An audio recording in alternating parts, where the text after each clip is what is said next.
लोग इकट्ठा हो रहे हो तो बिजनेस अपॉर्चुनिटीज बन रही है, लेकिन दुर्भाग्य ये है कि लोग इकट्ठा हो रहे हैं, नेटवर्क शेयर कर रहे हैं, नेटवर्क ओन नहीं कर पा रहे हैं। तो उस समय एनएफटी मेटावर्स का ट्रेंड आया 2020 वाले हाल्विंग में, और लोगों ने अच्छे प्रोजेक्ट बनाए, कुछ प्रोजेक्ट आज भी बहुत अच्छा काम कर रहे हैं। और आमतौर पर जब एक मार्केट में इतना डर, उतना उतार चढ़ाव होता है, तो लोग जो नए एंटरप्रेन्योर हैं वो डरते हैं आने के लिए, क्योंकि उनको आदत हो चुकी है स्टेबल मार्केट की। मेरे को कोई प्लेयर नहीं मिल रहा, और आपके लूडो बोर्ड में हमेशा, आपका जो लूडो क्लब बना है उसमें हमेशा लोग हैं, बैठे रहते हैं, प्लेयर हैं, तो मैं आपके क्लब को ज्वाइन करूँ, मेंबरशिप जी। दूंगा या लूंगा? कुछ जो जी। आप कमा रहे होगे उसका एडवांटेज आप मुझे दोगे, इंसेंटिवाइज जी। करोगे।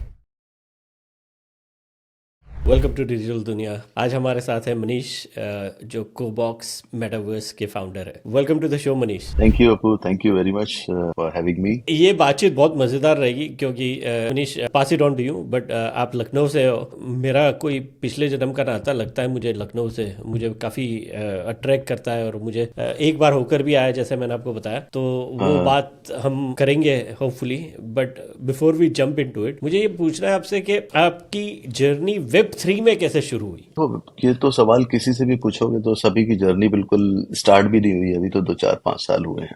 कोई भी इंडस्ट्री होती है उसमें 20 साल बाद तो लोग घुसना शुरू करते हैं, जब वो इस इंडस्ट्री की स्टैब्लिश हो जाती है। और हमारी वेब 3 इंडस्ट्री की पोजीशन आप देख सकते हो, तो कभी हम 75 के को एंजॉय कर रहे हैं, तो कभी अभी 55 या 56 के आसपास बीटीसी ट्रेड कर रहा है। तो बहुत ज्यादा फ्लक्चुएशंस हैं। और आमतौर पर जब एक मार्केट में इतना डर, उतना उतार चढ़ाव होता है, तो लोग जो नए एंटरप्रेन्योर हैं वो डरते हैं आने के लिए, क्योंकि उनको आदत हो चुकी है स्टेबल मार्केट की। तो वेब 3 में जो लोग चांस या रिस्क ले रहे हैं, तो वो मेरे हिसाब से उनको मालूम है कि ये प्रोजेक्ट है, ऐसा ऐसा है, और उनका प्रॉपर माइंड सेट है कि भाई मिलेनियर बन के रहेंगे, और इससे आसान रास्ता हो नहीं सकता। हाँ, इसमें बहुत सारी मुश्किलें हैं, बहुत सारे चैलेंजेस हैं, लेकिन उसको दरकिनार करते हुए आगे बढ़ा जा सकता है। तो मेरी वेब 3 जर्नी का मैं आपको बताऊं कि 2015 के आसपास मैंने अपना पहला बिटकॉइन खरीदा, और उससे पहले मैं real estate and construction business में था। और मुझे किसी ने बताया, और उन्होंने ऐसे ही फ्री में कि बस आप 1,000 रुपए डाल के रखो, और वो 1,000 रुपए उन्होंने एक जो एप्लीकेशन चलती थी हमारे यहाँ इंडिया में बहुत ज्यादा, तो उस एप्लीकेशन में डाल दिया। तो मैं देखता हूँ, मैंने वो एप्लीकेशन खोल के भी नहीं देखी। फिर एक दिन उसका फोन आया कि भाई आपने वो एप्लीकेशन खोल के देखी, उसमें मैंने आपको 1,000 रुपए गिफ्ट दिया था। वो मेरा दोस्त ही था। तो मैंने कहा कौन सी एप्लीकेशन? मैं तो नाम भी भूल गया, फिर उसने नाम बताया। तो मैंने देखा कि उसमें 1,000 के वो करीब 1,200 रुपए हो गए, उसमें बैलेंस दिखा रहा था। और उसका जब वो डाउनलोड करा के गया, मेरा केवाईसी वाईसी करा के गया, उसके बाद में जो टाइम ड्यूरेशन था वो सिर्फ 15 से 20 दिन का था। तो 2015 का टाइम था, और 2016 में हाल्विंग थी बिटकॉइन की। तो उससे पहले जो बिटकॉइन में मूवमेंट होते हैं, तो ये मुझे तो नहीं पता था, शायद उसको भी नहीं पता होगा, लेकिन लोगों को ये पता था कि हाँ रेट बढ़ रहा है, तो पैसा बढ़ रहा है। 1200 हुए, 1200 चलो ठीक है हो गए होंगे, फिर देखा यार 1300 हो गए, 1400 हो गए, 1500 हो गए, और जब वो 1,000 रुपए के वैल्यू 2,000 हो गई, और इसमें करीब 3 4 महीने का समय लगा। तो बीइंग अ बिजनेसमैन, हम लोग रियल एस्टेट या कंस्ट्रक्शन बिजनेस में हैं, तो बड़ा टफ होता है। मतलब आपको अपने जो इन्वेस्टमेंट्स हैं या जो बिजनेस में भी आप काम कर रहे हो, उस वहां से प्रॉफिट निकालना बहुत, इतना ज्यादा मार्जिन होता नहीं है। तो हमें मालूम था कि भाई हमने इतने इतने करोड़ का ये काम किया है, इसमें इतना परसेंट बचना है, गवर्नमेंट का ये काम है, या बिल्डिंग बना रहे हैं उसमें इतना परसेंट बचना है। सिंपल कैलकुलेशन है, सिंपल कैलकुलेशन। और ये भी मालूम होता है कि भाई टाइमली अगर प्रोजेक्ट कंप्लीट नहीं करोगे तो उसमें कॉस्टिंग बढ़ जाएगी, तो जो प्रॉफिट बनाने वाले हो वो भी चली जाएगी, वो भी चली जाएगी। तो टाइम प्रेशर बहुत ज्यादा रहता है। और उस दौरान मतलब ऐसी चीज दिखती है कि हाँ यार ये मतलब एप्रिसिएशन हो रहा है, फिर थोड़ा बहुत मतलब इंटरेस्ट आया, और फिर परचेजिंग स्टार्ट की करते करते।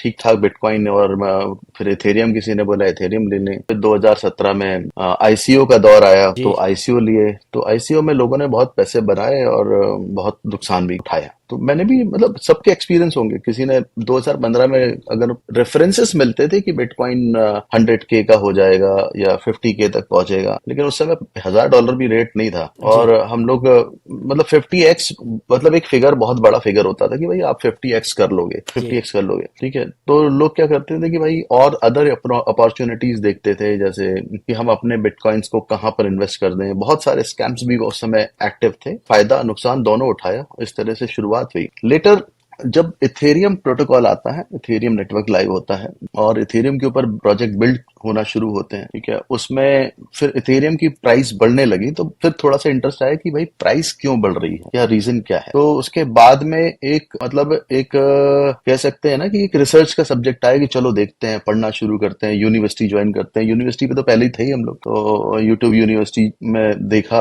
और काफी सारे रेफरेंसेस मिले, फिर वेब 3 के सब्जेक्ट्स दिखे, उसमें रेफरेंसेस मिले। तो ये मतलब 18-19 से एक माइंडसेट बनना शुरू हो गया था कि हम वेब 3 में कुछ बढ़िया कर सकते हैं। क्या कर सकते हैं ये नहीं मालूम, ये नहीं मालूम था। मनीष, मैं इंटरजेक्ट करता हूँ क्योंकि आपने जो अब तक बताया वो बहुत ही कॉमन स्टोरी है। यानी हर सभी के साथ में। हर यूनिक बंदे की ये एक कॉमन स्टोरी है। तो हर कोई like attraction, money attracts people, right?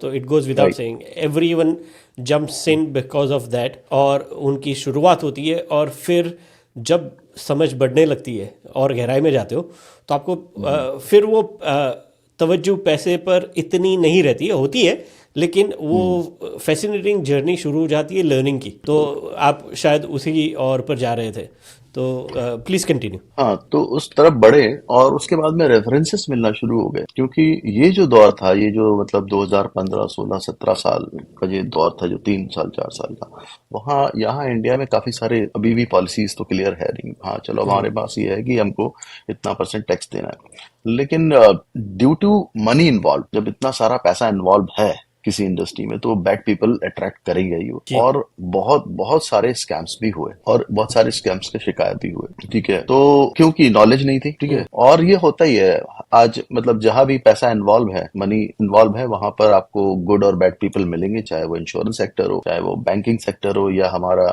जो मिल्क दूध हम पीते हैं उसमें कितनी मिलावट हो रही है, पनीर कितना मिलावट हो रही है इंडिया में। तो ये कॉमन फैक्टर है कि भाई लोग आसानी से पैसा बनाना चाहते, लेकिन बीइंग अ इन्वेस्टर ये आपको देखना पड़ेगा कि ये फाइनेंशियल एडवाइस नहीं है कि क्या रीजन है। इथेरियम जब 2016-17 की बात, 15-16 की बात थी, $5 के से शुरू होकर के आज $5,000 तक टच हो रहा है। तो उसके पीछे एक, अगर आप बिजनेस करते हो तो आप पैसे कमाने के लिए बिजनेस करते हो, आप अपनी कंपनी के वैल्यूएशन बढ़ाते हो, बनाना चाहते हो, आप अपनी मार्केट कैप बनाना चाहते हो, इंक्रीज करना चाहते हो, टर्नओवर बढ़ाना चाहते हो। तो एक सवाल आता है कि ये कैसे हो रहा है, इसके पीछे की बिजनेस मॉडल क्या है और कैसे एडवांटेज है। प्राइस, किसी भी चीज के प्राइस बढ़ रहा है तो क्यों बढ़ रहा है, इसका मतलब है डिमांड है। डिमांड है तो डिमांड क्यों है। अब उस दौरान देखे कि काफी सारे प्रोटोकॉल्स इथेरियम पे एम्प्लॉय होना शुरू हो गए, लेयर 1 का से लेयर 2 के कल्चर स्टार्ट हो गया। और इसी दौरान इंडिया में हमारे को और रेफरेंस भी मिल गए कि आप, हमारे पास में स्टोरीज मिल गई कि इस तरह से काम करना है।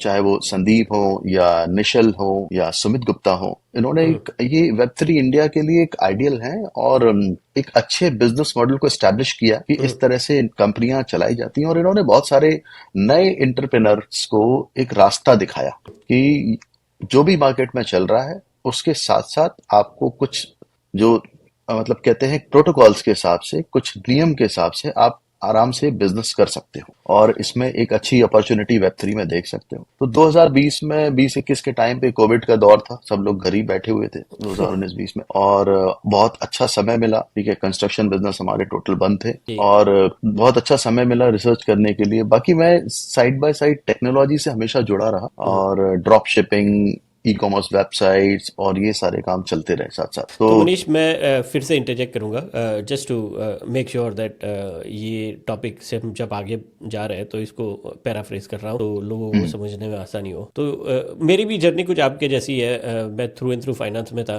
बट टेक्नोलॉजी से काफ़ी इंस्पायर्ड रही है हमारी जनरेशन, मैं ये कह सकता हूँ, राइट? तो हम we were the first early adopters in every which way of every internet revolution जो लेट 90s से शुरू हुआ, तब से हमने देखा हुआ है। तो करते करते वही 2000 मेरी एंट्री, लाइक मेरे पहचान वाले इंटरेस्ट आ गया था 15-16 में, but I was very sceptical, तो मैं उससे परहेज करता था। 2017 से एंट्री हो गई, फिर वही आपकी जैसी कहानी है। बट ये बताना बहुत ही ज़रूरी है सुनने वालों के लिए कि ये जो भी बात मनीष ने कही है, चाहे वो स्कैम्स की हो, चाहे वो इन्वेस्टमेंट्स की हो, चाहे वो अपॉर्चुनिटीज़ को, ये बात सब सही है। और मैं एक चीज़ आपको बताना चाहता हूँ Manish, thank you for joining in on this podcast, क्योंकि my only goal is with ये जो सीरीज हम कर रहे हैं टू कवर Web3 इंडिया। तो आपने ओके। निश्चल की बात की, आपने संदीप की बात की, सुमित दास की बात की, ऐसे जो कई सारे कोलकाता। नाम हैं इंक्लूडिंग योर्स, राइट? तो everyone is playing some critical role in development of this industry. तो वही कहानियाँ मुझे पसंद आती है, वही कहानियाँ मैं कवर करना चाहता हूँ, और मैं आशा करता हूँ कि आपकी कहानी और इन सब की कहानी सुनकर अगर कहीं कोई इंस्पायर होता है and if they start their own journey, बहुत खुशी होगी। तो अब चलते हैं 2020 के बाद, कोविड के बाद, कोबॉक्स मेटावर्स कैसे शुरू हुआ ये? हम लोग को बहुत अच्छे रेफरेंसेस मिले कि किस तरह से दुनिया एक इको फ्रेंडली तरीके से भी आगे बढ़ सके। कोविड में जी जो नुकसान हम लोगों ने झेले या जो देखा, लाइफ की वैल्यूज पता चली और रिलेशन की वैल्यूज पता चली, कोविड ने सबको सिखाया। और ऐसा आप किसी भी स्कूल या किसी भी इंस्टीट्यूशन में नहीं सीख सकते थे जो उस दौरान हम लोगों ने सीखा। और कितने हेल्थ कॉन्शियस होना है, क्या करना है, क्या नहीं करना है, और सभी लोग उस समय उस जो भी डॉक्टर कह रहे थे उसको मानने को तैयार थे। और हम लोगों ने काफी अपने करीबियों को खोया भी है, तो दुख भी है उस बात। लेकिन कहते हैं ना कि जब जैसे आपदा में अपॉर्चुनिटी ढूंढना, मोदी जी ने कहा था, यहाँ पर एक बहुत अच्छा रेफरेंस मिलता है कि कैसे हम वर्चुअली, और मेरे भी काफी दोस्त हैं जो पहले बैंगलोर में हुआ करते थे, गुड़गांव में हुआ करते थे, और वो लोग आज मतलब वर्क फ्रॉम होम कर रहे हैं सिंस कोविड, और वो जाना नहीं चाहते। वो फैमिली के साथ में रह रहे हैं, घर का खाना खाने को मिल रहा है उनको, ठीक है, पार्टी हो ही जाती है, चलो अच्छी बात है। लेकिन सबसे बड़ा जो इंटरेस्ट आ रहा है कि एक तो उनकी प्रोडक्टिविटी बढ़ गई, ठीक है, प्रोडक्टिविटी बढ़ गई है। और कंपनीज को क्या चाहिए, हम जो आपको टारगेट दे रहे हैं, जो हमारे को रिक्वायरमेंट है, जो आपके टास्क हैं, वो पूरे हो रहे हैं टाइमली। और हमारा हमारा जो एक्सपेंसेस जो था, जो कंपनी एंड से एक्सपेंसेस थे, वो रिड्यूस हुए हैं काफी, ठीक है।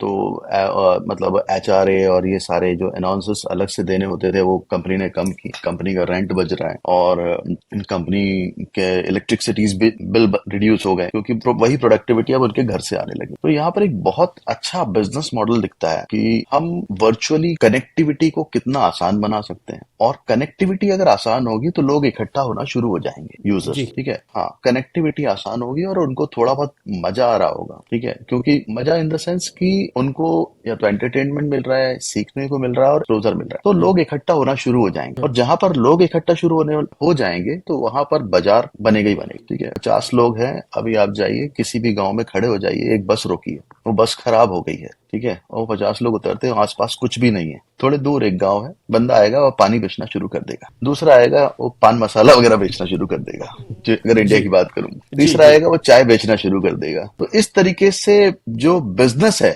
रुकी तो बस ही थी, और एक बिजनेस वहां पर बन गया, एक इकोनॉमी बन गई, और उस बस ने यानी कितने लोगों को एम्पावरमेंट, उस एम्प्लॉयमेंट मिला, बिजनेस मिला। तो सेम इंटरनेट के साथ में, इंटरनेट पे इतने सारे लोग आ रहे हैं, यूजर आ रहे हैं, अपना टाइम दे रहे हैं। तो और जिस तरह से हम देखते हैं कि फेसबुक पे हुआ, या अपना गूगल के साथ हो रहा है, या इंस्टाग्राम पे हो रहा है, जब आप लोग इकट्ठा हो रहे हो तो बिजनेस अपॉर्चुनिटीज बन रही है। लेकिन दुर्भाग्य ये है कि लोग इकट्ठा हो रहे हैं, नेटवर्क शेयर कर रहे हैं, नेटवर्क ओन नहीं कर पा रहे हैं, और उस नेटवर्क से वो इंसेंटिवाइज भी नहीं हो रहे हैं, जी, जबकि वो उस नेटवर्क में वैल्यू ऐड कर रहे हैं। सही बात है। चाहे आप अपनी किसी लोकेशन पे खड़े होकर के टैग करते हो और आप फोटो खींचते हो, डालते हो कि I am here gateway of India, या मैं बुर्ज खलीफा पर हूँ, तो आपने उस पर्टिकुलर नेटवर्क की वैल्यू तो ऐड कर दी, और हजारों, लाखों लोग, करोड़ों लोग ऐसा काम कर रहे हैं। ये लोग जो काम कर रहे हैं उसको कंपनीज बहुत अच्छे तरीके से यूटिलाइज कर रही हैं वेब 3, वेब 2 में।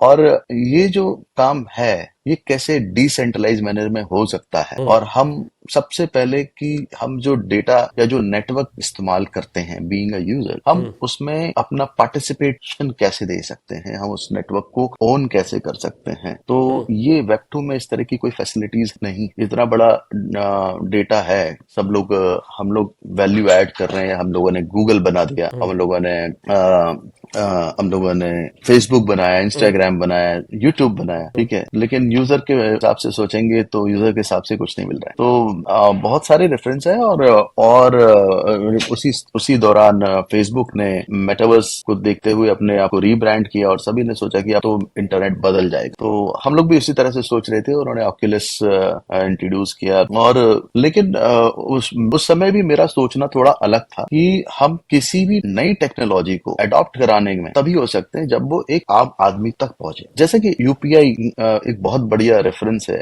इंडिया में, हालांकि उसमें इंफ्रास्ट्रक्चर ऑलरेडी पहले से ही हमारे पास में था, और फोन थे, बैंकिंग अकाउंट थे, तो बहुत आसान रहा इतने सारे यूजर्स लाना। ट्रांजैक्शंस भी देखेंगे तो आज ट्रिलियन डॉलर्स में ट्रांजैक्शंस पहुंच रहे हैं। तो अगर हमारे पास में इंफ्रास्ट्रक्चर है, ऑलरेडी है, तो उस पे हम एक सर्विस एड ऑन कर सकते हैं, और वो एक ऐसी सर्विस होना चाहिए जो उस यूजर के लिए बहुत ज्यादा बेनिफिशियल हो, उसको लग रहा है कि यार ये चीज मिल गई तो बहुत अच्छा है। हालांकि मेटा जब अनाउंसमेंट हुआ तो मेटावर्स की तो बिल्कुल बाढ़ आ गई, 2-3 जो हमारे एग्जिस्टिंग प्रोजेक्ट थे उनकी एकदम से वैल्यूएशन बढ़ गई, और आज हम देखेंगे तो लोग तो ये कह रहे हैं कि मेटावर्स इज डेड, ठीक है, और काफी सारे आर्टिकल भी इसमें आए हैं कि जो टेक्नोलॉजी आई थी वो आने से पहले ही चली गई। तो उसके पीछे मैं समझता हूँ कि अभी फेसबुक का तो अच्छा स्टेप था ही, और उन्होंने, मार्क जकरबर्ग ने पूरी कोशिश की कि हम दुनिया को नया दें, और वो उस पर काम कर रहे हैं। देखिए, जो भी कोई प्रोडक्ट बनाता है, जो विजनरी प्रोडक्ट लॉन्च कर रहा है, जो फाउंडर है या वो उसने इतनी बड़ी कंपनी चलाई है, उसको वो आज के लिए नहीं बना रहा है। और लोग क्या चाहते हैं कि आज अगर कोई प्रोडक्ट, कंपनी या सर्विस लॉन्च हुई है तो उसको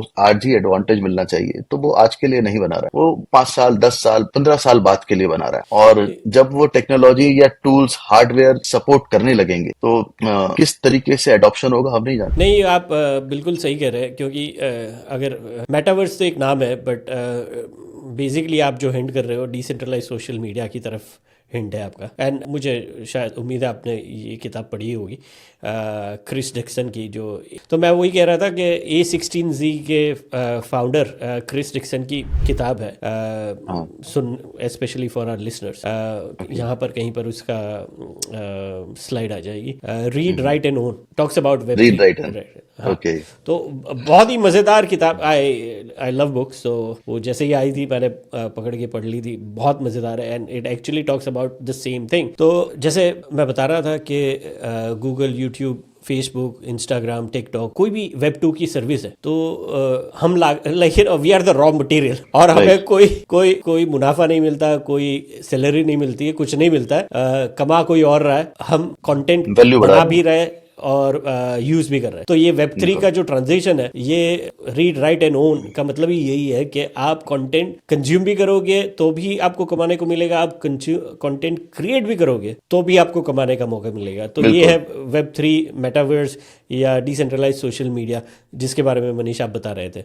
तो बताइए, तो how big is your team, how far have you gone in this journey of web 3? तो वेब 3 की जो पर्सनल जर्नी है, मतलब बीइंग फाउंडर, ये स्टार्ट तो हो जाती है 2020 में ही, दिमाग में से, यहाँ से एक कंपनी बनानी है, फाउंडर बनना है, प्रोजेक्ट बनाना है। तो क्या करना है ये नहीं मालूम था, ठीक है, किस स्पेस में करना है ये मालूम था। तो कहते हैं ना, ट्रेंड चलता है, तो उस समय NFT मेटावर्स का ट्रेंड आया 2020 वाले हालविंग में, और लोगों ने अच्छे प्रोजेक्ट बनाए, कुछ प्रोजेक्ट आज भी बहुत अच्छा काम कर रहे हैं। तो हमारे को मौका मिल गया कि ये सारे प्रोजेक्ट क्या कर रहे हैं, और इसमें यूजर के लिए और कंटेंट क्रिएटर के लिए क्या चैलेंजेस हैं, ठीक है। और जो अगर हम मेटावर्स की बात करें तो हम ये नहीं कह सकते कि हम एक पर्टिकुलर, शायद मैं गलत हूं, लेकिन मैं ये नहीं कह सकता कि वही एक अलग कम्युनिटी बने। हालांकि मैं मेटावर्स को अलग तरीके से देख रहा हूँ, मैं देख रहा हूँ अपूर्व की एक पर्सनल कम्युनिटी अगले 10 साल में बनेगी, ठीक है, और वो कम्युनिटी को आप ओन कर रहे हो, मतलब उसमें जो कंटेंट होंगे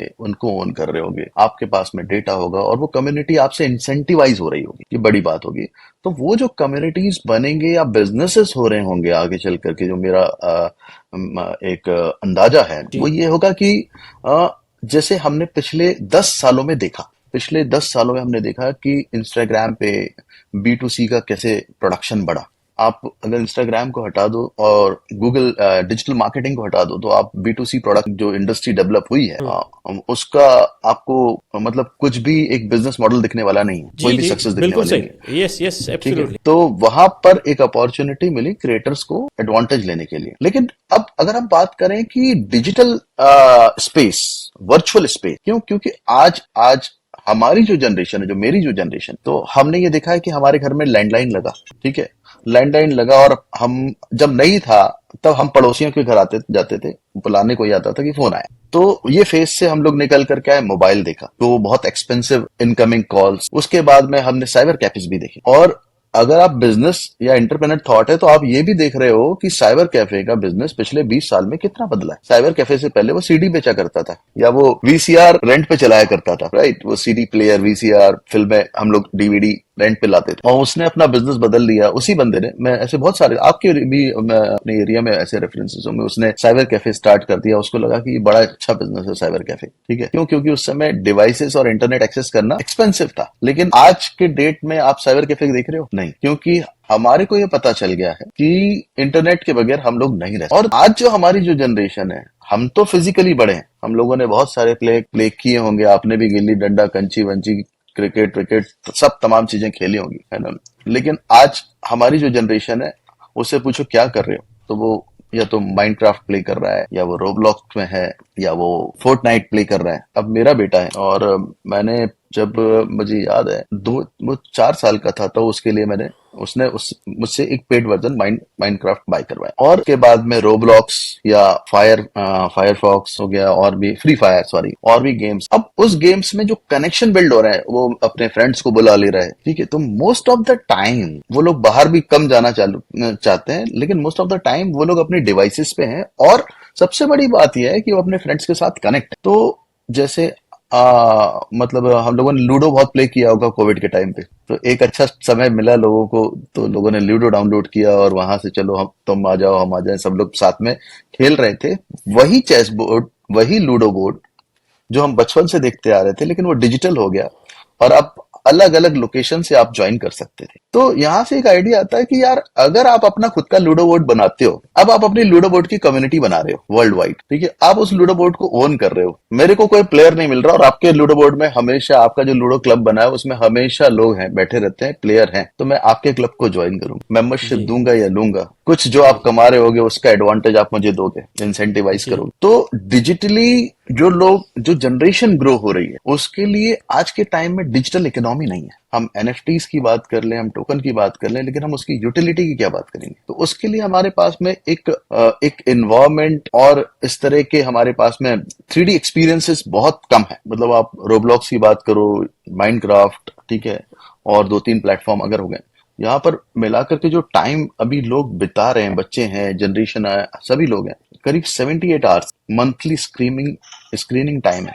जो कि नेटफ्लिक्स, यूट्यूब और इंस्टाग्राम सभी से ज्यादा है। तो हमारे वेब 3 में ऐसे प्रोडक्ट मिसिंग है, जहां पर आप ज्यादा से ज्यादा टाइम एक्सपेंड कर पाओ। वो प्लेटफॉर्म में इतनी पावर होनी चाहिए, और वो प्लेटफॉर्म में इतनी पावर होनी चाहिए कि वो प्लेटफॉर्म यूजर को वहां पर रोक पाए। आप ऐसे ही प्रोजेक्ट्स के साथ में शेयर करते रहेंगे, और हमको भी आपके चैनल से काफी कुछ सीखने को मिलता रहेगा।